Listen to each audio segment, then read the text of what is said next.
Saudi अरब, UAE, Qatar और बाकी अरब देशों ने अमेरिका से साफ कहा है कि इजराइल अगर हमला करेगा ऑयल फैसिलिटीज पर ईरान के, तो ये कंट्रीज अपने एयर स्पेस को यूज नहीं करने देंगी, इजराइल का साथ नहीं देंगी। साथ में इजराइल से लगातार खबरें आ रही हैं कि वहां के सैनिक लड़ने से मना कर रहे हैं। कल जो कुछ हुआ है उसमें 62 सैनिक इजराइल के घायल हुए हैं, 2 मारे गए हैं लेबनान में और 3 मेजर मारे गए हैं फलस्तीन में। इसके अलावा यह खबर यह आ रही है कि ईरान लेबनान में अपने सैनिक भेजने वाला है। कितनी सच्चाई है इस खबर के पीछे यह देखना होगा।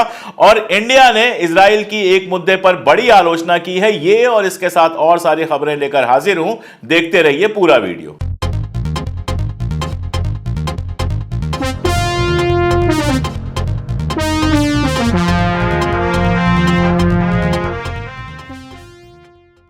नमस्कार, मैं अशोक कुमार पांडे और स्वागत है आपका टीसीएच पर। हाजिर हूं एक बार फिर से ईरान, इजराइल, फलस्तीन, मिडिल ईस्ट और इसके बहाने सारी दुनिया की खबरें लेकर। शुरुआत करता हूं ईरान के मुताल्लिक कुछ खबरों से। कुछ बेहद इंपॉर्टेंट खबरें कल और आज के बीच में आई हैं, वहां से शुरुआत करता हूं, फिर बाकी सारी खबरों पर बात करेंगे। ईरान के मुताल्लिक एक खबर यह आ रही है कि ईरान जल्दी ही घोषणा करने वाला है कि वो एक न्यूक्लियर नेशन है। मैंने आपको बताया था कि बीच में जो भूकंप आया था, जो बहुत लाइट भूकंप आया था ईरान के जो न्यूक्लियर साइट्स हैं उसके आसपास और बाकी जगहों पर, उनको लेकर बहुत चर्चा थी और एक पक्ष का यह कहना था कि शायद ईरान ने न्यूक्लियर बम का एक्सपेरिमेंट किया है, उनका एक्सप्लोजन किया है, जिसकी वजह से ये भूकंप आए हैं। अब ये खबरें सही लग रही हैं। मजेदार बात यह है कि ईरान की पार्लियामेंट में कई सारे लोगों ने यह मांग की है कि अपनी न्यूक्लियर पॉलिसी हमको बदलना चाहिए और अब ओपनली न्यूक्लियर स्टेट बन के सामने आना चाहिए। मैं बार बार आपको याद दिलाता हूं कि ब्लिंकन और ट्रंप दोनों कह चुके हैं कि ईरान 10-15 दिन के अंदर जब चाहे तब न्यूक्लियर कैपेबिलिटी डेवलप कर सकता है। और जब इजराइल बार बार धमकी दे रहा है हमले की, तो बहुत मुमकिन है कि ईरान ने अपने आप को एक न्यूक्लियर पावर की तरह डेवलप कर लिया हो। यह मानने की एक और वजह है। आप जानते हैं कि जो दूसरे गल्फ कंट्रीज हैं, जैसे कतर हो गया, सऊदी अरबिया हो गया, यूएई हो गया, ये सारे लोग अक्सर इजराइल के साथ जाकर खड़े होते हैं। लेकिन इधर लगातार ईरान के फॉरेन मिनिस्टर इन कंट्रीज में गए हैं और उसके बाद जो बयान आया है वो बहुत इंटरेस्टिंग है। इन सारी कंट्रीज ने बहुत साफ साफ कहा है कि अगर इजराइल ईरान की न्यूक्लियर या ऑयल फैसिलिटी पे हमला करता है तो हम उनको अपना एयर स्पेस यूज नहीं करने देंगे। और अमेरिका से कहा गया है, गल्फ कंट्रीज ने अमेरिका से कहा है कि इजराइल को ईरान की ऑयल फैसिलिटीज पर हमला करने से रोके। अब आप सोचिए ये कितना इंटरेस्टिंग है कि ये सारी कंट्रीज जो लगातार अमेरिका के साथ खड़ी रही हैं और अभी भी अमेरिका के साथ हैं, अगर ये कंट्रीज अमेरिका से कह रही हैं कि इजराइल अगर ईरान पर हमला करता है तो हम अपनी एयर फैसिलिटीज को यूज नहीं करने देंगे। याद कीजिए पिछली बार जब ड्रोन अटैक किया था ईरान ने, तो अपनी एयर फैसिलिटी यूज करने दी थी कतर ने, जहां से बहुत सारे ड्रोन्स को रोका जा सका था। यह एक बहुत इंटरेस्टिंग डेवलपमेंट है और बहुत सारे लोगों का मानना है कि ईरान के विदेश मंत्री ने पर्सनली शायद इन लोगों को बता दिया है कि हमारे पास न्यूक्लियर फैसिलिटी है और अगर आप मदद करोगे, यह बात तो वो ओपनली कह रहा है कि अगर आप मदद करोगे, किसी भी तरह से मदद करोगे इजराइल की, तो फिर हम आपके ठिकानों पर हमला करेंगे, आपको एक दुश्मन मुल्क की तरह हम समझेंगे। और इसका असर यह हुआ है कि गल्फ कंट्री सीधे सीधे अमेरिका से कह रही हैं कि इजराइल से कहिए कि वो ईरान की ऑयल फैसिलिटीज पर अटैक करने से बचे। अब इजराइल अमेरिका की बात मानता है नहीं मानता है, यह तो एक बिल्कुल अलग बात है, लेकिन अपने आप में गल्फ नेशंस के बीच में, खाड़ी के अंदर यह एक बड़ा डेवलपमेंट है कि इन इंपॉर्टेंट नेशंस ने, जिनके बिना इजराइल का काम नहीं चलता है, जिनके एयर स्पेस के बिना इजराइल का काम नहीं चलेगा, उन्होंने सीधे सीधे इजराइल के ऐसे किसी हमले के खिलाफ स्टैंड लिया। इसीलिए बहुत साफ लगता है कि ईरान के पास न्यूक्लियर पावर आ चुका है और अगर इजराइल न्यूक्लियर पावर का यूज करेगा तो बदले में ईरान भी न्यूक्लियर पावर का यूज कर सकता है। यह कहना बड़ा आसान है, लेकिन यह सोच के रूह कांप जाती है कि अगर ऐसा हुआ तो कितने सारे लोगों की जानें जाएंगी। ऐसा ना हो यही जरूरी है, लेकिन कल पहली बार हुआ कि नेतन्याहू से बात करने के बाद व्हाइट हाउस ने जो बयान जारी किया उसमें सीज फायर का कहीं नाम नहीं लिया, यानी सीज फायर फिलहाल कहीं दिखाई नहीं दे रहा है। और जब सीज फायर नहीं दिखाई दे रहा है तो किसी की एक गलती जो है वो फुल स्केल वार में तब्दील हो सकती है और ये पूरी दुनिया के लिए खतरनाक होगा। ये बात मैं लगातार कहता रहता हूं। अब लौटते हैं हिजबुल्लाह की तरफ और लेबनान की तरफ। लेबनान के ऊपर लगातार हमला कर रहा है इजराइल, हवाई हमला कर रहा है, यह मैं आपको बता चुका हूं।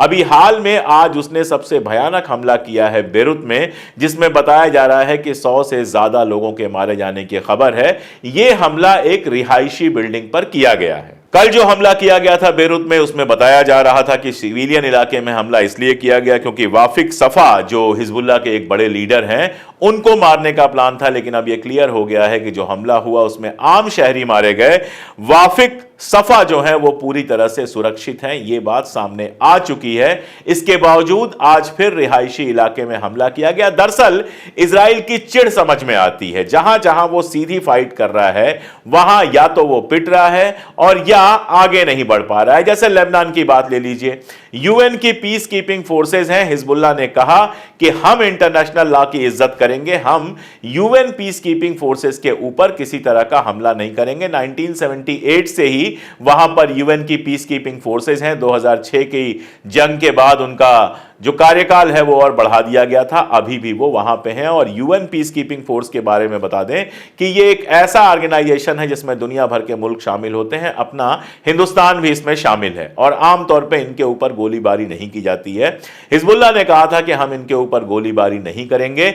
इसका ही फायदा उठाकर इजराइल थोड़ा बहुत अंदर आया था और अब इजराइल ने उन्हीं लोगों के ऊपर, उसी यूएन पीस कीपिंग फोर्स के ऊपर हमला किया और 2 लोगों को घायल किया है। इस बात की सारी दुनिया में लानत मलामत हो रही है। यूएस ने भी लानत मलामत की है। इटली ने, जहां पर राइटिस्ट सरकार है जो इजराइल के साथ खड़ी रहती है, उसने भी इस बात की लानत मलामत की है कि यूएन पीस कीपिंग फोर्सेस पे आप कैसे हमला कर सकते हो। यह दुनिया के इतिहास में पहली बार है कि यूएन का कोई member UN peace keeping forces के ऊपर हमला कर रहा है। जो लोग बातें करते हैं उनसे मैं सवाल कर लूं कि जिस हिजबुल्लाह को आप टेररिस्ट कहते हैं वो यूएन पीस कीपिंग फोर्सेस पे हमला नहीं कर रहा है, लेकिन जिस इजराइल को आप यूएन का मेंबर कहते हैं और है वो यूएन का मेंबर, वो यूएन पीस कीपिंग फोर्सेस पे हमला कर रहा है। अब शरीफ कौन है, ईमानदार कौन है और आतंकवादी कौन है, इसका फैसला मैं आपके ऊपर छोड़ देता हूं। वैसे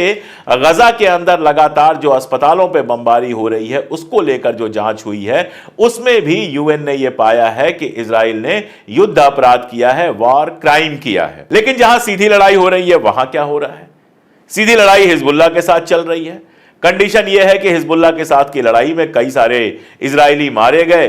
4 बार इजराइल ने कोशिश की कि कम से कम उनकी लाशें उठा के ले जा सके, लेकिन हिजबुल्लाह ने इसके लिए भी उसको अलाउ नहीं किया। चारों बार उसको पीछे खदेड़ दिया।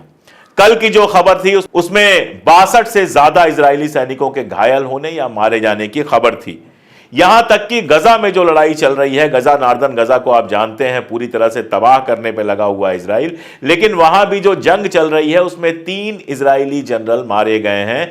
और इंटरनेट पे लगातार ऐसे इजरायली परिवारों के, इजरायली सैनिकों के तस्वीर और वीडियोज आ रहे हैं जो रोते हुए, सिर पीटते हुए नजर आ रहे हैं क्योंकि उनके लोग मारे गए हैं। एक तरफ गजा में लोग मारे जा रहे हैं, उनके परिवार वाले रो रहे हैं। यहां लेबनान में आपने सीधे सीधे रिहायशी इलाकों पे बम गिराए हैं, वो दुखी हैं। और एक तरफ आपके अपने इजराइल में रोने पीटने के ऐसे वीडियोस और ऐसी तस्वीरें आ रही हैं और फिर भी आप ये समझने को तैयार नहीं हैं कि इन सारी लाशों का बोझ आपके कंधे पे है।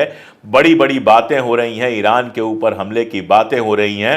ईरान ने पहले ही साफ किया है कि आप हमारे ऊपर हमला करेंगे तो बिजली से लेके, तेल से लेके, पानी से लेके जो भी आपके रिसोर्सेज हैं वो सारे रिसोर्सेज हम लगातार हमले करके नष्ट कर देंगे। अब ये सब अगर होगा और आपके लोग रोएंगे, चिल्लाएंगे, तो उसके लिए कौन जिम्मेदार होगा वो आप सोचिएगा। आज इजराइल के अखबारों में खबर है कि हिजबुल्लाह के हमले में थाईलैंड का रहने वाला एक व्यक्ति जो इजराइल में नौकरी करता था, मजदूरी करता था, वो मारा गया। दरअसल इजराइल लगातार जो फॉरेन के लेबर हैं, जो वहां फलस्तीनी हैं, जो वहां अरब लोग हैं, उनको ह्यूमन शील्ड की तरह इस्तेमाल करता है, जिसकी वजह से वो लोग मारे जाते हैं। मैं तो बस यही दुआ कर सकता हूं कि जो हिंदुस्तानी वहां पर हैं वो हिंदुस्तानी कम से कम महफूज रहें। वैसे तो ये बहुत बड़ी गलती थी हमारी सरकार की कि वहां पर हिंदुस्तानी लेबर उन्होंने भेजा, फिर भी एक हिंदुस्तानी की तरह मैं यही सोच सकता हूं, यही अपील कर सकता हूं और यही कल्पना कर सकता हूं कि हमारे लोग कम से कम वहां पर पूरी तरह से महफूज रहें। हालांकि जंग जिस तरह से बढ़ रही है उसमें यह जंग कहां जाएगी, कितने लोग मारे जाएंगे,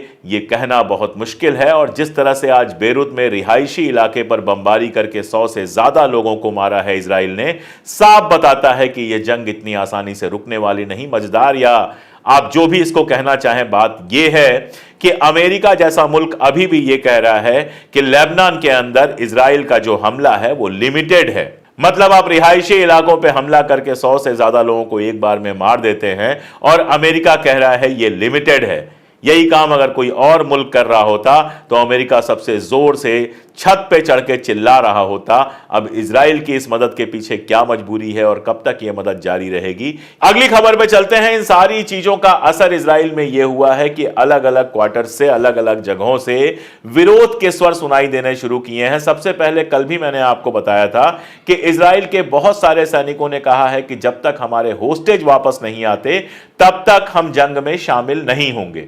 असल में लेबनान की लड़ाई से इजराइल को पहला फायदा तो यही हुआ कि गजा में जो कुछ हो रहा है उसकी तरफ से लोगों का ध्यान हट गया।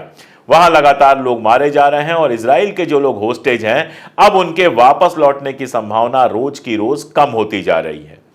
जो नई लीडरशिप है हमास की, उसने एक बार फिर से सुसाइड बॉम्बिंग वगैरह की इजाजत दे दी है। आप जानते हैं कई केसेस हो चुके। तेल अवीव में एक आदमी ने गोलियां चलाई थी जिसमें कई लोग मारे गए। उसके बाद चाकूबाजी की घटना आई जिसमें कई लोग मारे गए और कहीं भी सीज फायर की कोई बात नहीं हो रही है। तो अगर सीज फायर नहीं होगा तो इजराइल के जो लोग होस्टेज हैं हमास के पास, वो लोग वापस नहीं आएंगे। उन्हीं की तरफ ध्यान देने के लिए इन सैनिकों ने यह कहा है कि जब तक होस्टेज वापस होने की बात नहीं होती तब तक हम जंग में नहीं जाएंगे। आप ये जान लीजिए कि वहां पर आर्मी में शामिल होना और लड़ना जो है वो कानूनन जरूरी है। तो इस विरोध के चलते वो जेल भी जा सकते हैं। लेकिन इससे भी बड़ा विरोध उन यंग लड़कों का है जिनकी बारी है आर्मी में भर्ती होने की। और उन्होंने कहा है कि ऑक्यूपेशन का साथ देने के लिए, बच्चों को मारने के लिए, औरतों को मारने के लिए हम आर्मी में भर्ती नहीं होंगे। ऐसे बच्चों ने तेल अवीव में बाकायदा जुलूस निकाला।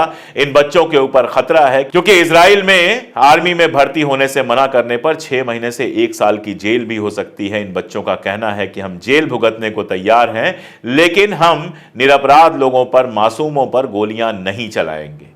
अगर ऐसे लोग इजराइल में बढ़ते रहे, अगर ऐसे लोगों की संख्या इजराइल में बढ़ी, तभी शायद इजराइल का अपना वजूद भी बच सकता है और इजराइल एक शांतिप्रिय देश बन सकता है। अभी तो वहां जो पागलपन है उस पागलपन का कुछ कहना ही नहीं है। वहां का वित्त मंत्री है, फाइनेंस मिनिस्टर है स्मोट्रिच, उसका एक इंटरव्यू आया जिसमें वो बयान दे रहा है ग्रेटर इजराइल के बारे में, जिसके हिसाब से दमास्कस, लेबनान, सऊदी अरबिया ये सारे के सारे इजराइल का हिस्सा हैं और आज नहीं तो कल इजराइल ऐसी जगहों पर भी कब्जा करेगा। ये अरब मुल्कों को भी समझना चाहिए कि इजराइल की असल मंशा पूरे के पूरे अरब वर्ल्ड पर कब्जा करने की है, पूरे के पूरे अरब मुल्कों पर कब्जा करने की है। अगर आज ईरान और लेबनान उससे लड़ रहे हैं तो कल आपको भी लड़ना पड़ेगा और उस समय अमेरिका आपका साथ देगा कि नहीं देगा आप नहीं जानते। लेकिन सोचिए ये बातें फ्रिंज एलिमेंट करें तो समझ में आता है। वहां का बड़ा नेता, फाइनेंस मिनिस्टर साफ साफ कह रहा है ग्रेटर इजराइल के बारे में और यूरोप और अमेरिका के ऊपर कोई फर्क ही नहीं पड़ रहा है। अगर ये सब है तो आपको समझना होगा कि लाखों करोड़ों रुपए लेकर चुनाव लड़ने वाले यहूदी जो ग्रुप्स हैं, उनसे लाखों करोड़ों रुपए लेकर चुनाव लड़ने वाला अमेरिका वैश्विक लीडर, इंटरनेशनल लीडर होने के काबिल है या नहीं है। उधर पुतिन ने एक बयान जारी किया है। पुतिन का एक वीडियो आया है जिसमें गजा में जो कुछ हो रहा है उसकी उन्होंने मुखालिफत की है। कहा है ये बिल्कुल गलत है, ये जेनोसाइड है। और बोलीविया जैसी कंट्री जो है वो उन कंट्रीज में शामिल हो गई है जो आईसीजे में दक्षिण अफ्रीका का साथ देंगी। यानी आईसीजे में जो केस चल रहा है इजराइल के खिलाफ, उसमें एक और मुल्क सीधे सीधे इजराइल के खिलाफ खड़ा हो गया है। लेकिन आप सोचिए, खुद को शरीफ कहने वाले, डेमोक्रेटिक कहने वाले, लिबरल कहने वाले, दुनिया को रास्ता दिखाने वाला कहने वाले इंग्लैंड में लेबर पार्टी का राज है और उस लेबर पार्टी के राज में नेल्सन मंडेला के जो पोते हैं, उनके बेटे के बेटे जो हैं, उनको आने से रोक दिया गया है, उनका वीजा कैंसिल किया गया है। वो बाकायदा संसद के मेंबर हैं, वहां की संसद के मेंबर हैं, और संसद के मेंबर होने के चलते उनके पास डिप्लोमेटिक पासपोर्ट है, वो दुनिया में कहीं भी जा सकते हैं। लेकिन इंग्लैंड ने उनको रोका है, और किस बात के लिए रोका है? क्योंकि वो फलस्तीन के समर्थन में लगातार आवाज उठा रहे हैं। तो इंग्लैंड कितना डेमोक्रेटिक, कितना लिबरल रह गया है, यह बात सोचने वाली है, जहां नेल्सन मंडेला के जो पोते हैं वो सिर्फ इसलिए नहीं जा सकते क्योंकि वो फलस्तीन के समर्थक हैं, जबकि इजराइल का समर्थन करने वाले लोग आराम से इंग्लैंड में जा सकते हैं, जो चाहे कर सकते हैं। जब इंग्लैंड की संसद में वहां के प्रधानमंत्री से सवाल पूछा गया कि क्या अब भी आप इजराइल को हथियार देंगे, तो उन्होंने कहा बिल्कुल हथियार देंगे। ये हमारे डेमोक्रेटिक नेशंस हैं जो पता नहीं इजराइल के साथ क्यों खड़े हैं, शायद इसीलिए खड़े हैं क्योंकि उनका अपना इतिहास भी कब्जा करने का है, जेनोसाइड करने का है। पूरे अफ्रीका में, पूरे एशिया में उन्होंने अपने उपनिवेश बनाए थे, कॉलोनीज बनाई थी, और हर जगह उन्होंने जेनोसाइड किया था। इजराइल उन्हीं की राह पर तो चल रहा है। खाड़ी के मुल्कों में से एक टर्की अब कहते हैं, टर्की के जो चीफ हैं, राष्ट्रपति हैं एर्दोगन, उनके बयान लगातार आ रहे हैं। और इधर कुछ चीजें ऐसी हुई थी जिससे यह लगा था कि कहीं इजराइल एर्दोगन के ऊपर भी, टर्की के ऊपर भी हमला तो नहीं करने वाला है। हालांकि दिक्कत उसके लिए यह है कि टर्की जो है वो नाटो मेंबर है, और एक नाटो मेंबर अगर दूसरे नाटो मेंबर के ऊपर हमला करता है तो यह भी दुनिया में अपने आप की पहली घटना होगी। लेकिन आप जानते हैं कि इजराइल कोई भी पहली घटना कर सकता है। हालांकि उसके राष्ट्रपति ने यह बयान दिया है कि हम ऐसा कुछ नहीं करने जा रहे हैं, लेकिन एर्दोगन जिस तरह से लगातार फलस्तीन और लेबनान के पक्ष में खड़े हो रहे हैं, यह एक अलग तरह का सिनेरियो है, क्योंकि अभी से पहले कभी भी टर्की इस तरह से साथ नहीं खड़ा होता था। उसमें अगर इजराइल कल को यह भी कर दे तो इस बात पर भी किसी को आश्चर्यचकित नहीं होना चाहिए। ईरान में एक चर्चा लगातार चल रही है कि क्या ईरान लेबनान को अपने सैनिक भेजेगा। इस पर बहुत सारी बहस है, मैं डिटेल में नहीं जाऊंगा, लेकिन अभी जितनी मेरी समझ है उसमें मुझे लगता है कि ईरान लेबनान में सैनिक नहीं भेजेगा।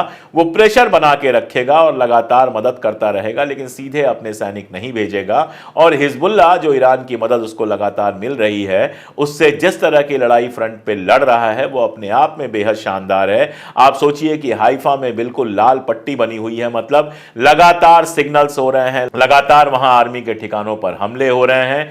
चाह कर भी इजराइल अपनी सारी ताकत लगाकर लेबनान के अंदर घुस नहीं पा रहा है, और लगातार उसके सैनिकों के मारे जाने की खबरें आ रही हैं। ये सारा कुछ हिजबुल्लाह अभी अकेले कर रहा है। ऐसे में आर्मी वार्मी भेजने का बहुत ज्यादा मतलब नहीं होगा। हां, अगर हमला करता है इजराइल ईरान के ऊपर, उसके बाद पूरा सिनेरियो बदलेगा। वहां के सैनिक वाया लेबनान इजराइल के ऊपर हमला भी कर सकते हैं, और क्या क्या हो सकता है, जो हो सकता है वो सोच के ही रूह कांपती है। उसके बाद रोते चीखते बिलखते इतने लोगों की तस्वीरें आपको इंटरनेट पे दिखेंगी कि आपका दिल टूट जाएगा। और अगर ये जंग बढ़ती गई तो कहां तक पहुंचेगी, इसकी बात मैं कई बार कर चुका हूं, और ये भी बता चुका हूं कि कोई नहीं है, कोई मुल्क ऐसा नहीं है जो वर्ल्ड वार 3 को झेल पाए। तो हम तो हमेशा यही दुआ करते हैं, यही दुआ करेंगे, लेकिन इजराइल की जो हरकतें हैं उससे लगता नहीं है कि ये जंग अब रोकी जा सकेगी। आगे जैसे जैसे जो भी अपडेट्स होंगी मैं लगातार अपडेट करता रहूंगा। आपसे अपील, जुड़े रहिए हमारे साथ, वीडियो शेयर करते रहिए। आप ताकत बनेंगे तो हम लगातार सच कह सकेंगे। आज के लिए इतना ही, बहुत शुक्रिया।